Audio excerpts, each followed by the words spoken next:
I'd come up to visit my son, and he'd invited me out for a beer at a local watering hole. When my son stepped away, the bartender grabbed my arm and told me a shocking truth. I had to get out of that bar, had to follow him. Suddenly, exactly 5 minutes later, you won't believe what happened. The trunk lid slammed shut with a metallic clap that echoed down the quiet suburban street in Atlanta. My old truck had served me well on the 6-hour haul up from Charlotte, North Carolina.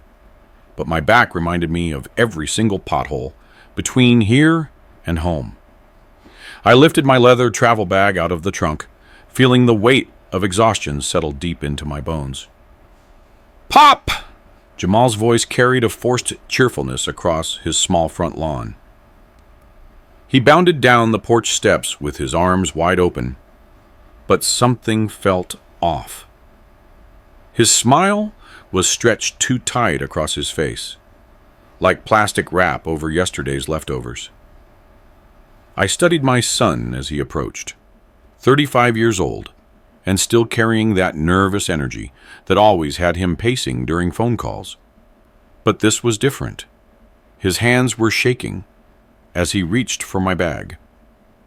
"Here, let me help you with that," he said, fumbling for the handle.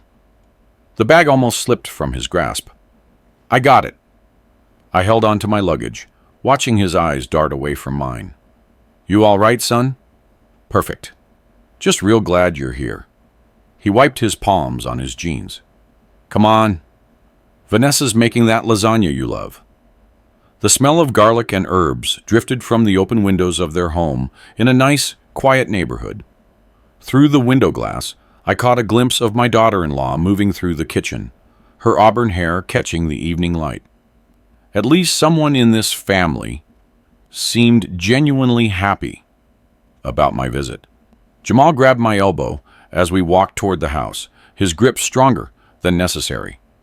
"Pop, we gotta talk." I stopped walking. "Let's talk now." "No, no." He shook his head fast, reverting to that strained smile. "First get settled. Rest up after the trip. We'll eat dinner. We'll catch up proper. Then we'll sit down." His voice trailed off, but his intention hung in the air between us like smoke. Whatever conversation he had planned, it wasn't going to be pleasant. I'd learned to read people in 40 years of running an auto parts supply house, and Jamal was broadcasting anxiety like a radio tower. "Jamal?" Vanessa appeared in the doorway, flour dusting her apron. "Is everything all right out there?" "All good," he replied, his voice higher than normal. "Pop just got here." She greeted me with genuine warmth. "Art, how was the drive? You must be worn out." I returned the greeting, but kept watching Jamal out of the corner of my eye. He was fiddling with his car keys, rattling them with a nervous rhythm that set my teeth on edge. In all my years, I'd never seen him this wired. "The trip was fine," I told Vanessa. Then I lowered my voice for Jamal. "Son, whatever's eating you up inside, we can handle it. We're family." For a moment, his mask slipped. I saw something desperate flash across his face before he rebuilt that brittle smile. "I know, Pop. I know we can figure this out. That's why—" He caught himself, glancing back toward the house where Vanessa waited. "That's why I'm so glad you came." "Figure what out?" The question burned in my throat. Jamal was already moving toward the front door, practically bouncing with nervous energy. Whatever he needed to tell me, it was big enough to make a grown man tremble like a leaf in a storm. I followed him up the porch steps, my heavy bag in hand, and a growing sense of dread heavy in my chest. The evening air in Atlanta carried the smell of rain, and something else I couldn't quite place, something that felt like trouble brewing. The guest room felt smaller than I remembered from my last visit 2 years ago. I methodically hung my shirts in the narrow closet, smoothing each one against the bar with practiced efficiency. 40 years of living alone after Elaine passed had taught me the value of staying organized. of keeping busy when my mind wanted to wander into dark territory. Jamal's behavior downstairs was picking at me like a thorn under the skin. I took my blood pressure medicine from my toiletry kit, shaking 2 pills into my palm. The doctor had warned me about stress, but at 65, stress seemed to find me whether I invited it or not. Through the window, I caught movement in the backyard. Jamal was standing by his small garden, a cigarette dangling from his lips. When did he start smoking? Vanessa hated cigarettes, always complained about the smell when we walked past smokers on the street. Yet there he was, taking long, desperate drags, like a man trying to soothe his raw nerves. I pressed my palm against the cool glass, watching my son pace the small patch of grass. His free hand kept raking through his hair, messing up the careful style he'd maintained since college. The cigarette glowed orange in the increasing twilight. The phone call from last month echoed in my memory. Jamal had been vague about financial difficulties, mentioned something about unexpected expenses and hard times. I'd offered to help then, as any father would, but he'd brushed off my concerns, said everything was under control. This didn't look controlled. This looked like a man drowning. I sat down heavily on the guest bed, feeling the springs groan under my weight. The house creaked around me, full of the sounds of domestic life. Vanessa was humming in the kitchen below. Pots clattered as she prepared dinner. Somewhere, a TV murmured about the weekend weather forecasts and traffic updates. But underneath it all, I felt that something was wrong. Call it intuition. Call it a father's instinct. But Jamal's behavior was setting off every alarm bell I'd developed during decades of dealing with desperate customers who couldn't pay their bills. The desperate ones always showed the same signs: the nervous laughter, the inability to make eye contact, the way they fiddled with whatever was in their hands, the way they circled before asking for help, hovering like vultures around a carcass. The rain started hitting the window, the eternal soundtrack of this city. I watched Jamal put out one cigarette and immediately light another. His movements were jerky, irritated. He kept looking toward the house, then pulling his gaze away, as if he couldn't decide whether to run inside or just keep running away altogether. What kind of financial problem required this level of anxiety? Job loss? Credit card debt? Something worse? I unpacked my spare slacks, trying to ignore the tightening knot in my stomach. Jamal had always been impulsive, prone to big plans that never quite panned out, but he'd never been dishonest with me, never hidden things that mattered. Until now. The medication took effect, slightly easing the tightness in my chest, but it couldn't touch the worry, settling into my bones like arthritis. Whatever Jamal needed to discuss, it was serious enough to make him chain smoke in his own backyard while his wife cooked dinner for his visiting father. I folded my empty travel bag and slid it under the bed. Automatic movements, while my mind raced through the possibilities. None of them were good. "Arthur!" Vanessa's voice floated up the stairs, bright and welcoming. "Dinner's ready." I took one last look out the window. Jamal was snuffing out his second cigarette, steeling himself for whatever came next. His shoulders were slumped in a way I recognized from his childhood, just before he confessed to breaking something or getting into trouble at school. But this felt bigger than broken windows or schoolyard fights. This felt like the kind of problem that changed everything. The dining room smelled glorious. Vanessa had outdone herself with the lasagna, layers of cheese and meat sauce bubbling beneath a perfectly golden crust. She'd even lit candles, their warm glow dancing across the mahogany table that had been her grandmother's. "This looks amazing," I said, settling into my chair. The normalcy felt forced, as if we were all actors playing roles in a family scene commercial. Jamal poured wine with hands that wouldn't stay still. Red droplets splashed onto the white tablecloth, and he cursed under his breath as he dabbed at the stains with his napkin. "Hard day at work?" I asked, watching him struggle with the bottle. "Something like that." He managed to fill 3 glasses without further disaster. "How's the auto parts business? Still keeping those old trucks running?" We fell into safe territory. My shop, the weather, Vanessa's job at the library. She chatted about a new book club program while serving generous squares of lasagna. Jamal picked at his food, cutting it into smaller and smaller pieces, never actually eating much. The rain had intensified outside, drumming against the windows with increasing urgency. I was halfway through my portion when Jamal suddenly dropped his fork with a loud, sharp clang. "Pop!" His voice cut across Vanessa's story about difficult patrons. "We need to have that talk now." Vanessa's smile wavered. She looked between us with mounting concern. "Jamal? Maybe after dinner." "No. Now." He turned to face me squarely, his face pale in the candlelight. "Pop, I need money. A lot of money." I placed my own fork down slowly. "How much is a lot?" "Over $1 million. The words hit me like a physical blow. Bow. I stared at my son, searching his face for any sign that this was some kind of joke.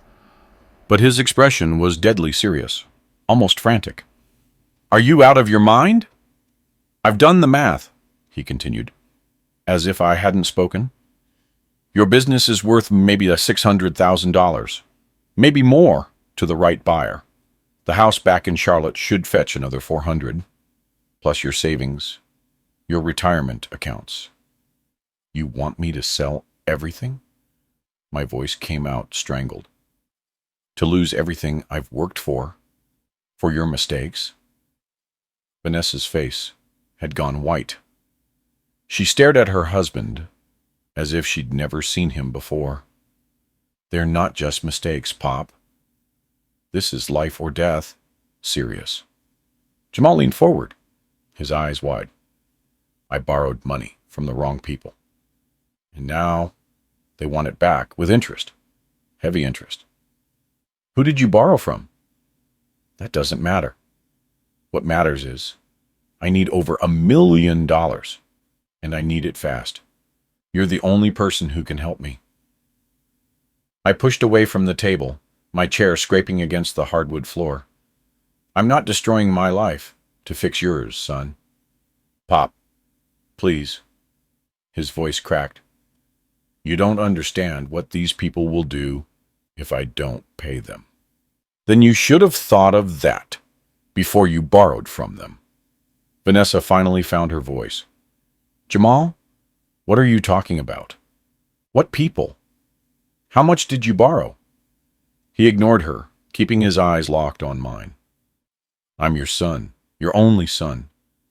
"That doesn't mean nothing." "It means everything," I said quietly. "But it doesn't mean I'm sacrificing 4 decades of work to bail you out of the mess you got yourself into." The candles flickered in the sudden silence. Outside, the rain continued its relentless assault against the windows, matching the storm that had just erupted over our family dinner. "I can loan you $200,000, I finally said. "Cash, no questions asked. But that's my limit." Jamal's face contorted with something between rage and disbelief. "200,000? Pop, that's not even close to... It's what I can do without destroying everything I have built. You never supported me." Jamal's fist slammed down on the table with explosive force. Dishes rattled, wine glasses jumped, and a streak of red liquid spread across the white tablecloth like spilled blood. "When I needed you the most, you were always too busy with your precious business." I rose slowly, crossing my arms over my chest. 40 years of dealing with desperate customers had taught me to recognize manipulation when I saw it. Yet, that's not true. and you know it. It is. His voice sharpened, growing more desperate. High school football. You missed half my games for inventory shipments. College graduation. You left early for some urgent parts order. And now, when I'm facing real danger, you offer me crumbs.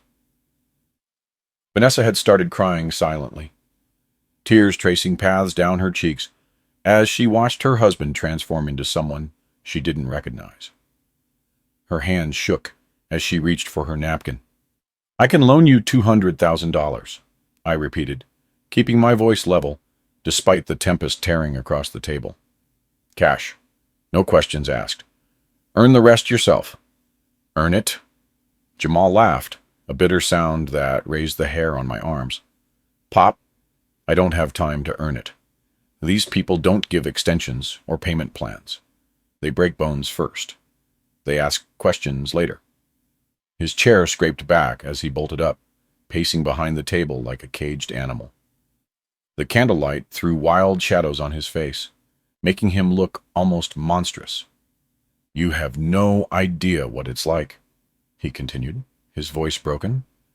Living with this weight, knowing that any day they could decide I've had enough time. $200,000 is nothing to them. It's an insult. Then perhaps you shouldn't have borrowed from them in the first place. My calm reply only seemed to fuel his rage.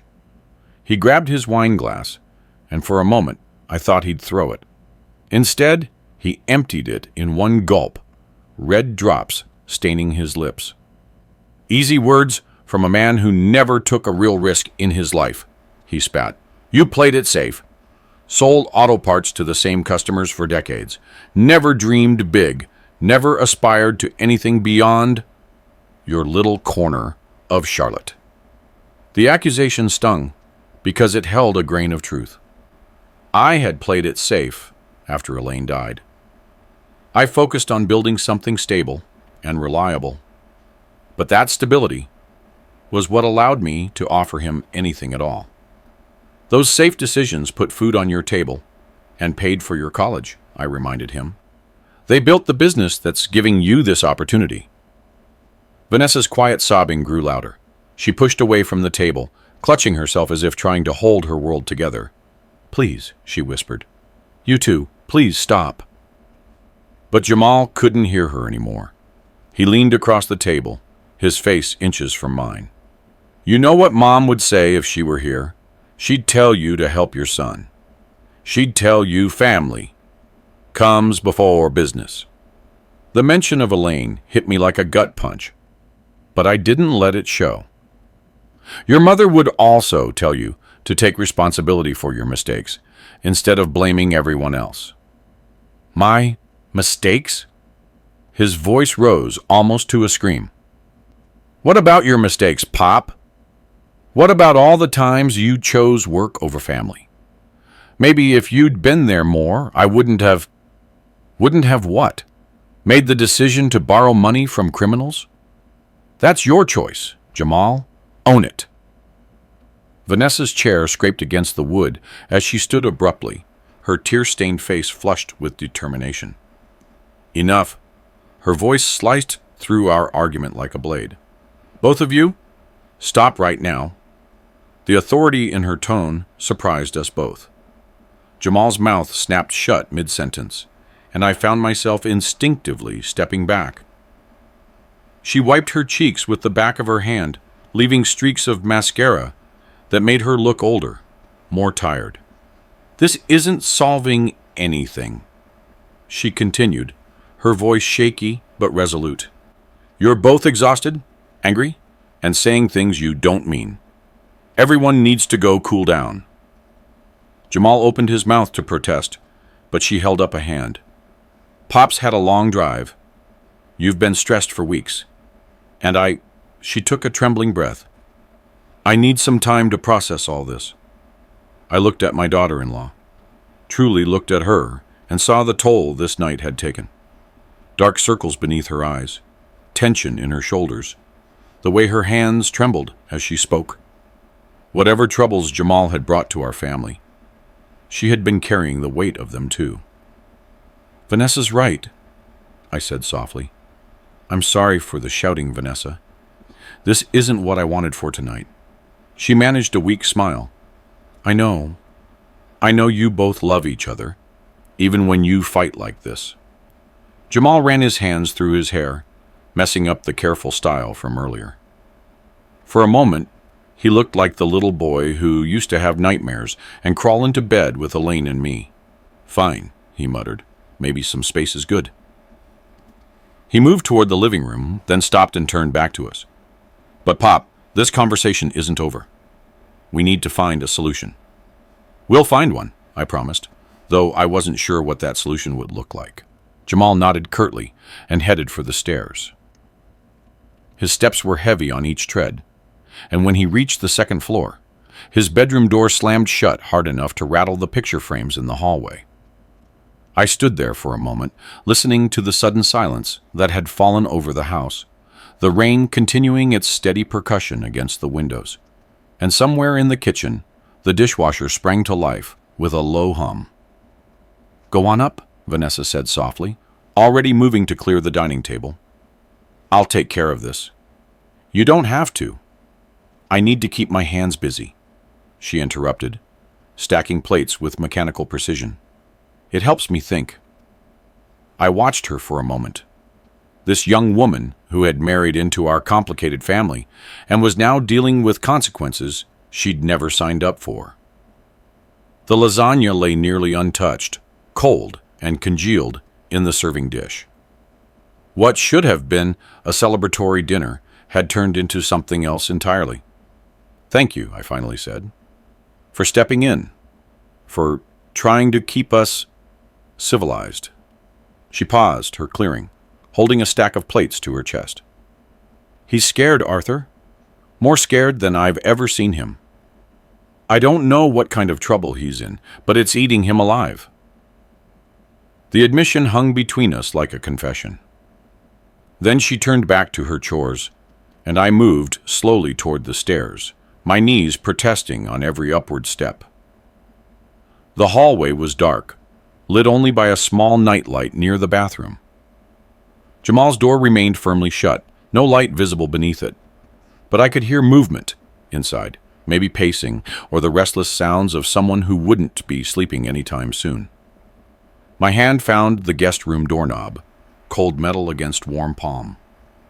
Behind me, the house settled into the night rhythms. Vanessa's quiet movements downstairs, the whisper of the rain, the distant hum of appliances. I sat down heavily on the guest bed, feeling every one of my 65 years settle into my bones, like silt in still water. Through the window, the city night stretched out in shades of gray and gold, streetlights beginning to flicker as the rain painted everything in watercolor streaks. My wallet felt heavier than usual as I took it from my back pocket. Behind my driver's license and credit cards, Elaine's photograph smiled back at me, the same photo I'd carried for 12 years since cancer took her. She was laughing at something I'd just said before the shutter clicked, her eyes bright with the kind of joy that had made our 30-year marriage feel like a privilege instead of a commitment. "What would you do, honey?" I whispered to the photograph. "How do we help him without enabling him?" The silence offered no answers, but Elaine's face reminded me of better times. Jamal at 7, losing his first tooth and demanding the tooth fairy leave him a silver dollar instead of quarters. Jamal at 16, nervous about asking Shannon Morris to the prom, practicing his speech in our kitchen mirror. Jamal at 22, graduating from college with a business degree and dreams of starting his own firm. And somewhere between those dreams and the desperate demands of tonight, something had gone wrong. Terribly wrong. From downstairs came the soft clinking of dishes being washed. Vanessa working through her own shock and confusion, the only way she knew how. Keeping busy, maintaining order in a world that suddenly felt chaotic and dangerous. I could hear Jamal stirring in his room, footsteps across the floor, a drawer opening and closing, the creaking of bed springs. No rest for him tonight, either. $200,000 was more money than most people saw in their lives. But to Jamal, it was nothing. Crumbs, he'd called it. The casual way he'd dismissed that amount told me more about his situation than his desperate pleas. This wasn't credit card debt or a failed startup. This was something darker, more dangerous. But giving him everything he wanted would destroy me financially. At 65, I didn't have time to rebuild from scratch. The business, the house, my retirement savings, represented 4 decades of careful planning and hard work. Without them, I'd be just another old man relying on Social Security and the kindness of strangers.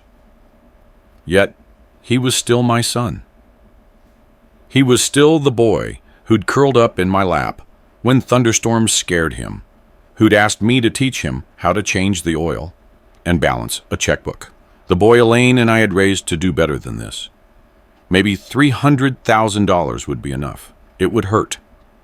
It would require me to leverage the business and dip deep into retirement funds, but I could survive it. I would still have something left to live on. I would still maintain some independence. The rain intensified against the window, and I realized I was thinking like a businessman again, calculating risks, weighing options, looking for compromises that might satisfy everyone involved. It's how I'd approached every major decision since Elaine died: practical, methodical, safe.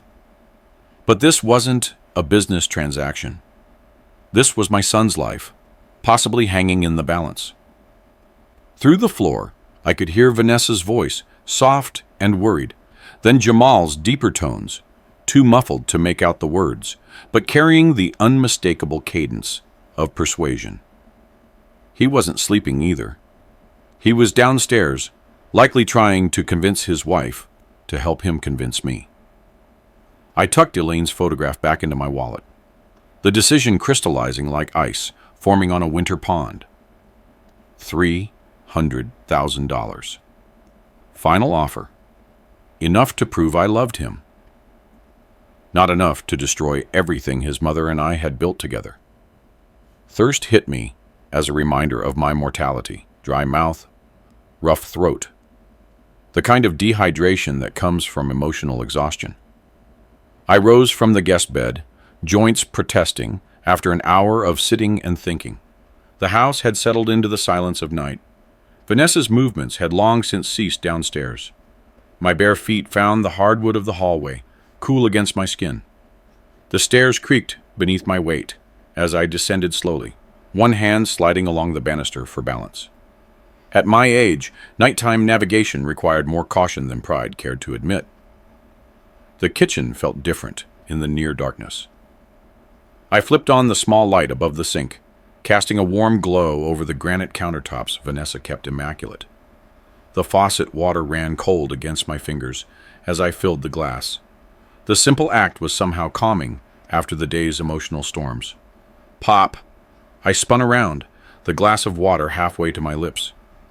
Jamal emerged from the shadows of the living room like a ghost, his silhouette outlined by the faint glow of the streetlights through the front windows. He moved slowly, cautiously, his head bowed in what looked like genuine shame. "Son, what are you doing up?" "Couldn't sleep." He stepped into the kitchen's circle of light, and I saw something different on his face. The desperate rage from dinner had been replaced by something softer, more vulnerable. I keep thinking about tonight, about what I said. I set my glass on the counter, studying his expression. This was the Jamal I remembered from childhood, the kid who'd sneak downstairs after bedtime to confess some small transgression, looking for forgiveness before he could sleep. "Pop, I'm sorry." His voice cracked slightly. "I was cruel earlier. I said things I didn't mean. I blamed you for things that weren't your fault." The apology hit me harder than his anger. We both said things. "No, listen." He stepped closer, close enough that I could see the exhaustion in his eyes. "You're my father. You've given me everything. And when you needed respect in return, I gave you demands and accusations. Elaine's photograph seemed to whisper its approval from my wallet upstairs. This was what she would have wanted, her son acknowledging his mistakes, looking to make amends. I accept your apology, I said quietly. You do? He hesitated. Then he looked up, eyes hopeful. Would you come out with me, maybe for a beer somewhere, talk like regular people, instead of fighting like kids? The invitation surprised me. It's getting late. Please, Pop. I know a quiet place close by, the Foggy Lantern. Nothing fancy, just a neighborhood bar where we can sit and talk properly. Like friends. Friends. When was the last time Jamal and I had been friends, instead of father and son, locked in a generational conflict? Maybe Elaine had been right about giving second chances, about believing in the possibility of change. All right, I heard myself say. That sounds good, son.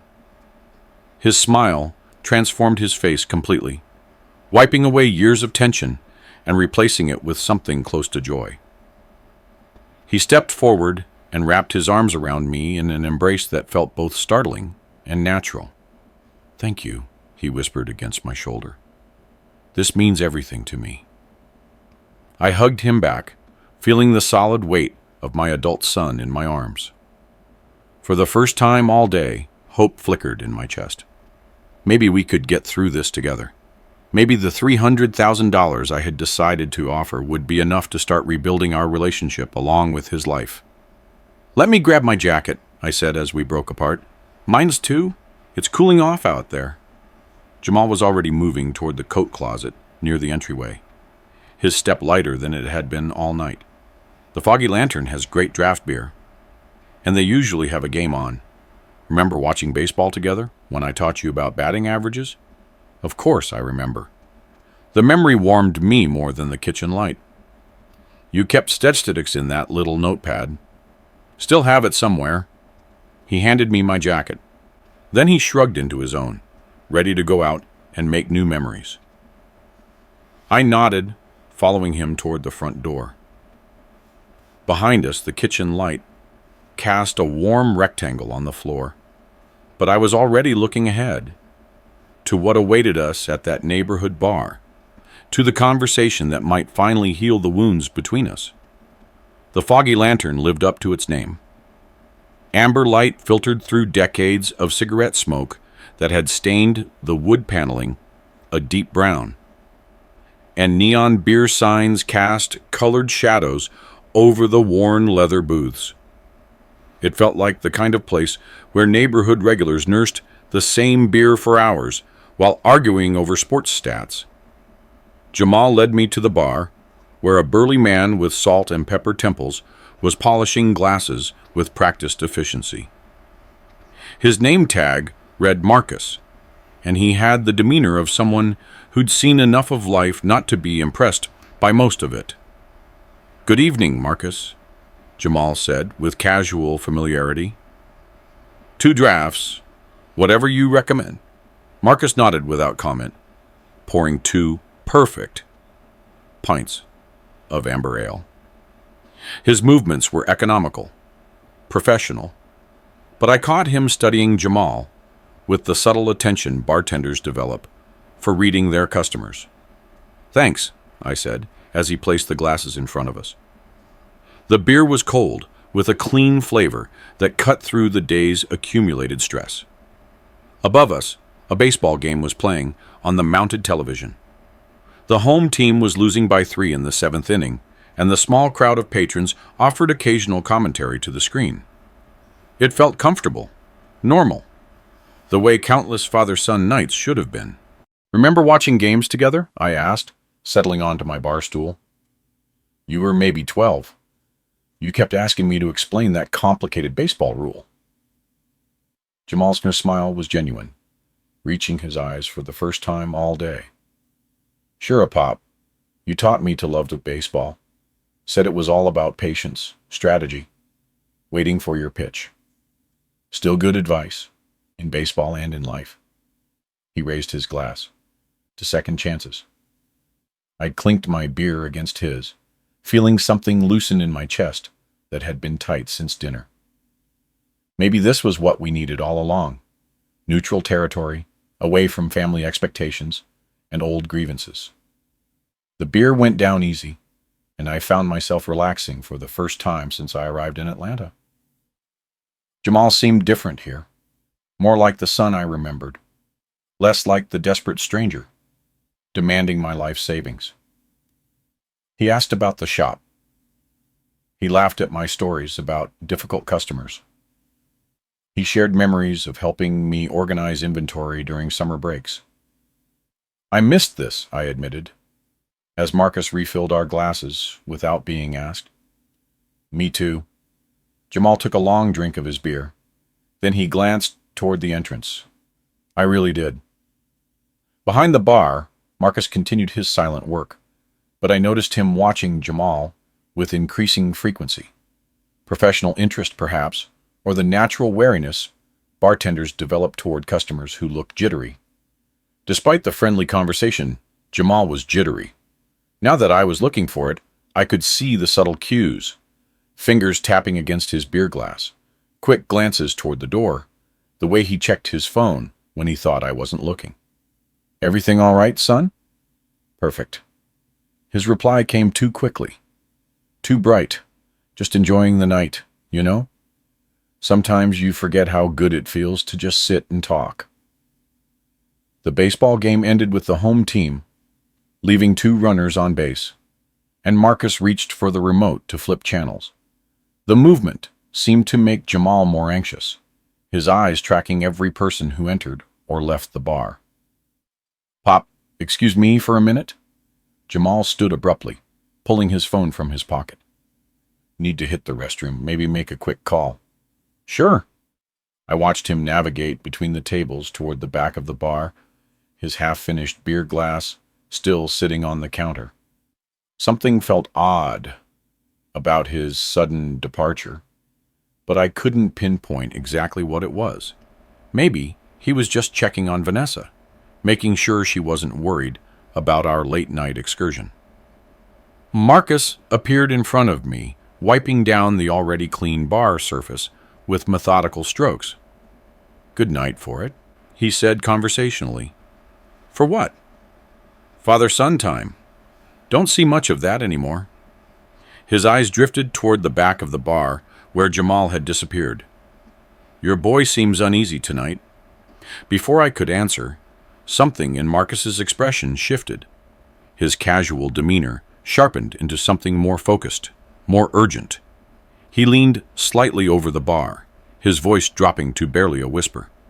"Listen, old man," he said. His words weighted with serious concern. "We need to talk." Marcus's hand clamped round my forearm with surprising strength. His grip urgent, but not painful. The easygoing bartender facade was completely gone, replaced by something harder, more military in its intensity. "Listen to me very carefully," he said, his voice barely above a hush. "Your son was here earlier today with 3 men.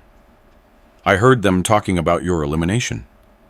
The word hit me like ice water. "What? That's impossible." "See for yourself." Marcus's free hand dipped beneath the bar, revealing a small security monitor built into the bar surface. The screen displayed multiple camera angles of the bar's interior and exterior, including a clear view of the entryway area. "Right there." He pointed to the main camera feed showing the bar's front entrance. My blood turned to lead. In the grainy but clear security footage, Jamal was standing just outside the entrance, in an animated conversation, with 3 men who looked straight out of a crime movie. One was tall and lean, with the predatory stillness of a former cop. Another built like a football defensive end, with hands that could crush concrete. And the third had the quiet menace of someone who enjoyed his work too much. As I watched in horror, Jamal reached inside his jacket and handed an envelope to the tallest man. Money. A payment. The transaction was brief, professional, and absolutely damning. "Those are Trey, Royce, and Silas," Marcus continued. his voice steady despite the urgency. "Local muscle for hire. They handle debt collection, intimidation, and worse, a lot worse. This can't be happening." My voice sounded foreign to my own ears, hollow and disbelieving. "I'm afraid it is." Marcus's expression showed genuine pity. "I served at 2 tours overseas. I've run this place clean for 20 years. I recognize hitmen when I see them, and I recognize a setup when I witness one." On the screen, Jamal was pointing toward the inside of the bar, clearly giving instructions. The 3 men nodded, checked their watches, and began to move with deliberate coordination. One headed toward what looked like a side entrance, another toward the back alley, while the leader remained near the front door. "They're positioning themselves," Marcus explained. "Reading the situation with military precision, setting up a perimeter. Whatever your boy told them, they're treating this like an operation." The comfortable atmosphere of the bar suddenly felt suffocating. Every shadow that could conceal a threat, every patron could be part of the plan. The baseball commentary continued on the television, oblivious to the fact that someone in this room was marked for death. I can't believe Jamal would... But even as I said it, the pieces clicked into place. The desperate demands for money, the calculated manipulation, the false reconciliation that had brought me here. Everything had been leading to this moment. "Believe it," Marcus said somberly. "I heard them planning earlier. Your son owes serious money to serious people, and he's decided your life insurance is easier than your savings." My hands shook as I gripped the bar, trying to process this impossible reality. The son I'd raised, who I taught to ride a bike, who I helped with homework, who I carried to bed when he fell asleep watching TV. That same boy was outside coordinating my murder. "What do I do?" The question came out as a whisper. Marcus's answer was immediate and sure. "Get out now, through the rear exit, while they're still getting into position." He reached under the counter again, this time pulling out what looked like a small box cutter. "Take this, and no matter what, do not go home tonight. Find a public place, a safe spot." On the security monitor, Jamal was shaking Trey's hand, sealing some kind of agreement. Then he turned toward the bar entrance, ready to step back into his role as the loving son while professional killers prepared to orphan him. "Why are you helping me?" I asked, sliding the cutter into my pocket with numb fingers. "Because someone's father saved my life in a combat firefight 27 years ago." Marcus's eyes never left the security screen.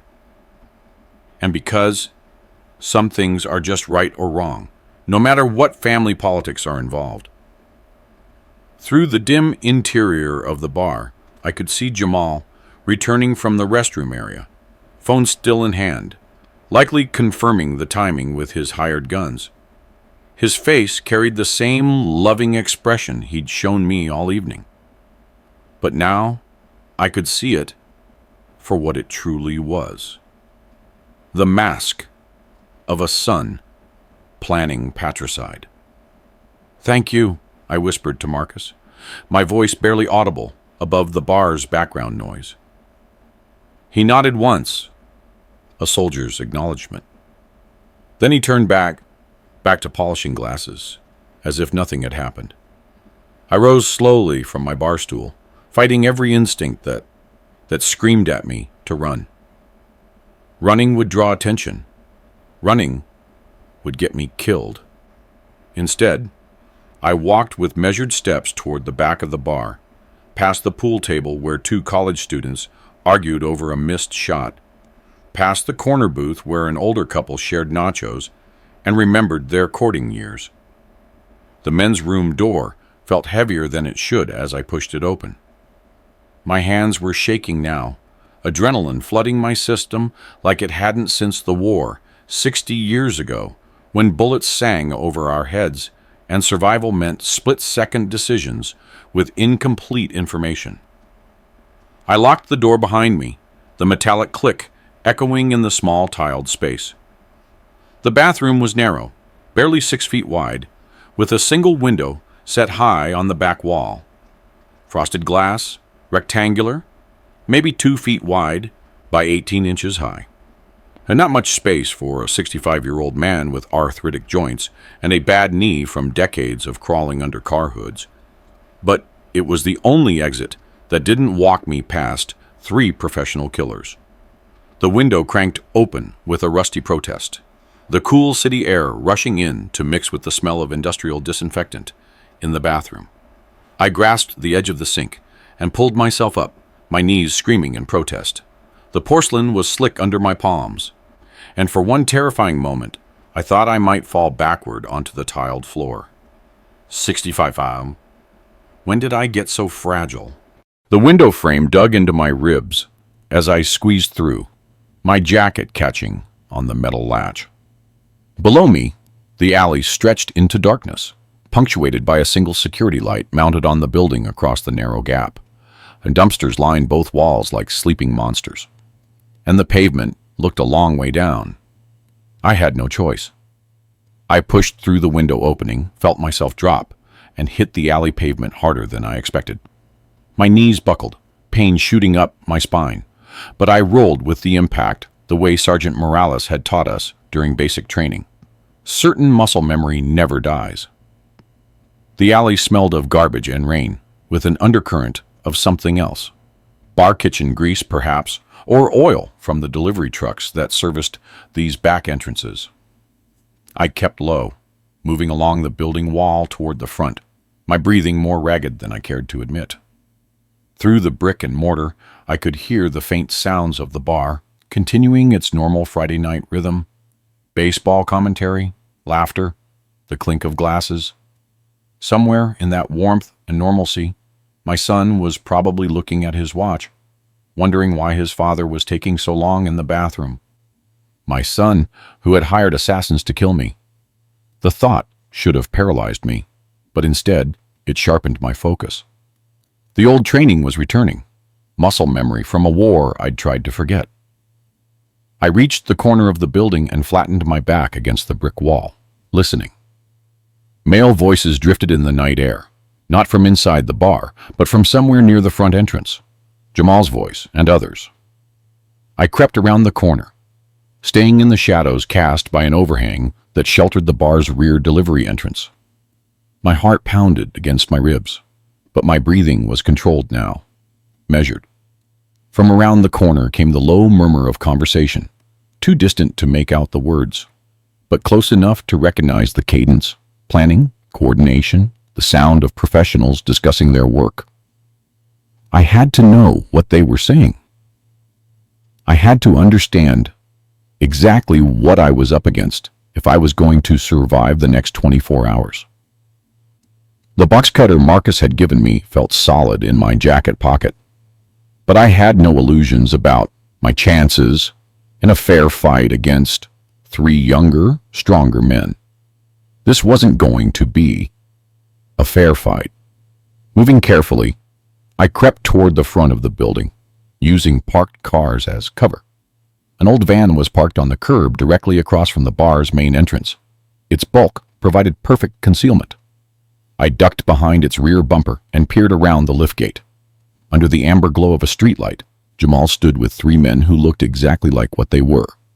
Professional violence, wrapped in casual clothes. The streetlight cast harsh shadows on their faces, turning the conversation into a scene from a crime film. I crouched behind the van's liftgate, close enough to hear every word, far enough to remain invisible in the vehicle's shadow. 8 o'clock tomorrow, the tall one was saying, his voice carrying the kind of authority that came from years of giving orders others didn't question. This had to be Trey, the former cop Marcus had identified. Make it look like an accident, brake failure, steering issue, something mechanical. Jamal nodded eagerly, like a student taking instruction from a favorite teacher. He always parks in the same spot behind his shop. Man of habit, you know. Been using that space for 20 years. What kind of car?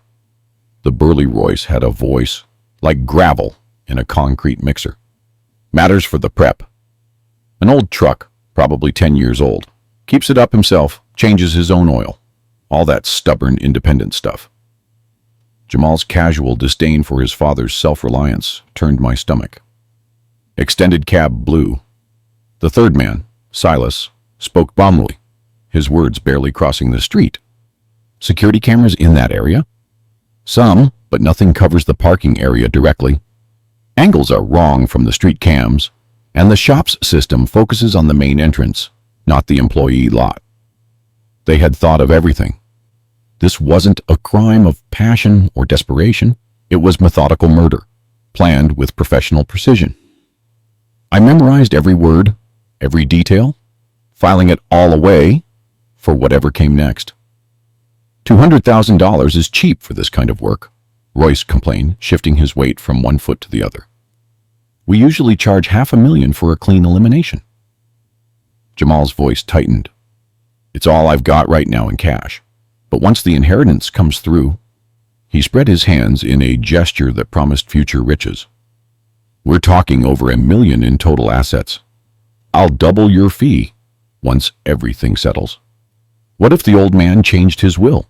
Trey's question was direct, professional.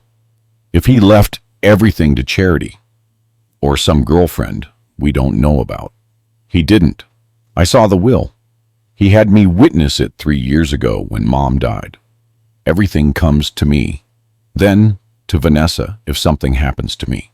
Jamal's confidence was absolute, chilling. He's too sentimental to cut out his only son. Too sentimental. That's what 40 years of loving someone unconditionally got you. A reputation for being too sentimental to protect yourself from their betrayal. Phyllis was studying the bar entrance. What about the wife? Going to be a problem later? Vanessa. Jamal actually laughed. She barely balances a checkbook. She won't ask questions about the insurance money or the details of the inheritance. And if she does, he shrugged with casual cruelty. She's not really a problem we can't handle. The threat against my daughter-in-law crystallized something cold and hard in my chest. These weren't just killers. They were predators who viewed innocent people as obstacles to be removed. Vanessa, making lasagna and trying to keep the peace in her family, who had no idea she'd married a monster. 7 o'clock tomorrow, Trey said, taking an envelope from Jamal's outstretched hand. We meet at the usual spot. Confirm target location, then move into position. Clean, simple, no complications. And afterward, Royce asked, dispose of the body. Leave him in the truck. Make it look like he had a heart attack or a stroke after the accident. Overworked old guy, high stress, happens all the time. Paramedics won't look too closely at a 70-year-old's failing heart. 65, not 70. But I suppose to them, all old men looked the same. The envelope changed hands with the practiced efficiency of a business transaction. Blood money, paid up front for services to be rendered. I watched my son shake his father's executioner's hand, sealing a contract written in family betrayal. A pleasure doing business, Trey said, tucking the envelope inside his jacket. By tomorrow night, your problems disappear. Jamal's smile under the streetlight was radiant, genuinely happy for the first time all day. Thank you. This means everything to me. They began to separate. The meeting was clearly over. Royce and Silas walked toward a dark sedan parked further down the block, while Trey headed in the opposite direction toward what looked like a motorcycle. Jamal lingered for a moment under the streetlight, checking his phone. Then he turned toward the bar entrance. He was going back inside. He was going to return to the bar, order another beer, and wait for his father to return from a restroom visit that would never happen. I had perhaps 5 minutes before he started to worry, maybe 10, before he asked Marcus if anyone had seen the old man leave, maybe 15 before he realized something had gone wrong with his perfectly planned night of father-son bonding before patricide. Time was running out. I had to get to my truck before Jamal realized I was gone, before he started asking Marcus questions, before this whole night collapsed into chaos that would leave me exposed and vulnerable.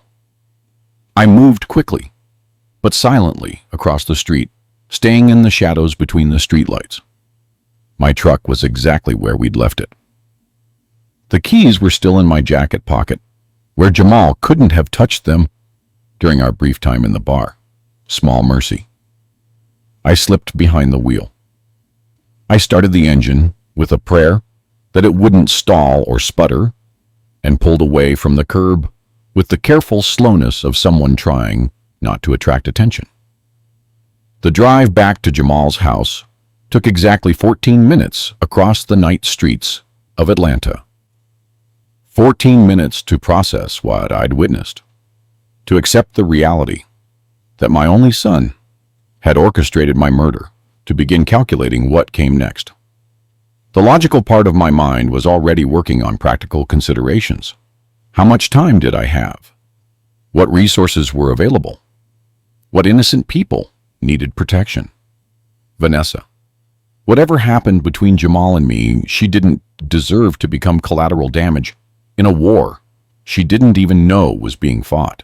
I parked 3 houses down from Jamal's home, the same cautious distance I'd learned during night reconnaissance operations in the war. The street was quiet, windows dark, normal people sleeping on what felt like the most important night of my life. I walked quickly but silently toward the front door, using the house key Jamal had given me with such apparent trust just hours before. The lock turned smoothly, the door opening into the dark living room where tonight's catastrophe had begun. I stood there for a moment, listening. Somewhere upstairs, Vanessa was asleep, probably exhausted from the emotional turmoil of our dinner argument.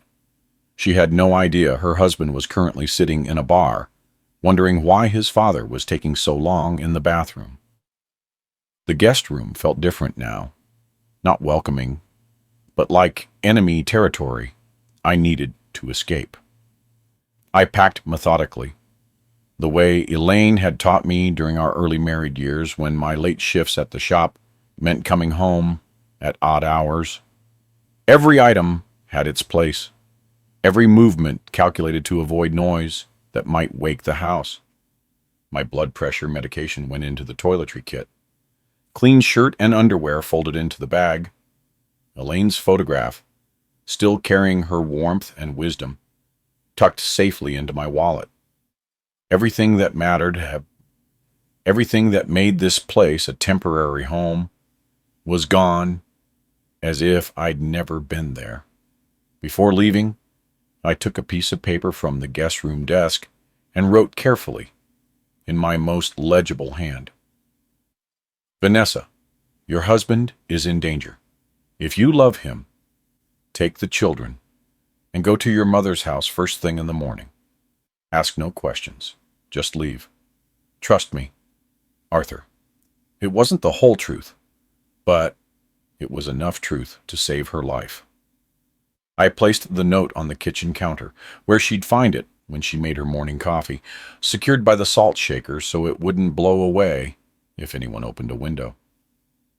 Then I was back in my truck, backing carefully out of their neighborhood, leaving behind the son I'd raised and the daughter-in-law I'd come to love. The interstate stretched ahead, a dark ribbon leading home, to Charlotte, to safety, to whatever came after this night. The main highway was almost empty at this hour, just long-haul truckers and the occasional late-night traveler making the route between the two cities. Clear driving conditions. 3 hours to think about everything I'd learned and decide what to do with it. My phone started ringing when I was 20 minutes outside the Atlanta city limits. Jamal's number on the screen, likely calling from the bar parking lot after Marcus told him no one had seen the old man leave. I let it ring. It rang again 5 minutes later, again 10 minutes after that. By the time I crossed the state line, the missed call counter had hit double digits. By the time I saw the sign for my own city limits, it had reached 37 missed calls. 47 missed calls by the time I pulled into my own driveway. 47 desperate attempts to contact his father, to explain away tonight's disappearance, to get back on schedule for tomorrow's 8 o'clock murder appointment. Jamal was panicking now, realizing that his carefully laid plans had somehow gone wrong, that his target had vanished into the city night without explanation. I turned the phone off and dropped it into my jacket pocket. Tomorrow I would have to decide what to do with everything I'd learned tonight. How to protect myself, how to save Vanessa, how to stop 3 professional killers from collecting their blood money. Tonight, I was just a 65-year-old man who had discovered his son wanted him dead, and I was tired in a way that sleep couldn't fix. But I was alive, and now I knew exactly what I was fighting against. Did you like my story? If you listened till the end, drop a number 1 in the comments. If you enjoyed it, you can support me by liking the video and sending a small tip. I've got lots of other life stories like this on my channel, so make sure to subscribe and check them out. I've added 2 new stories on the screen that everyone loves. Thanks for being here. See you in the next one. With love.